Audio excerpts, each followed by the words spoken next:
Kwa baada ya upelelezi wa kina kufanyika, sehemu ya kichwa kilichokosekana katika kiwiliwili cha mwili wa James Rogers Temba kimepatikana huko eneo la Kitunda Kibeberu katika wilaya ya Ilala jijini Dar es Salaam.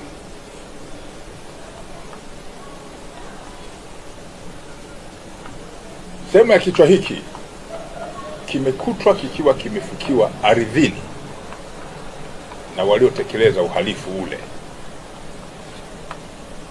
Jumla ya watuhumiwa 5 wanashikiliwa, akiwemo mtu mwingine ukiacha wale ambao niliwapa taarifa zake tarehe 3 mwezi wa 5 mwaka huu. Leo tarehe 13 ameongezeka mtuhumiwa mwingine ambaye amefahamika kwa jina la Saidi Ali au maarufu kama Side.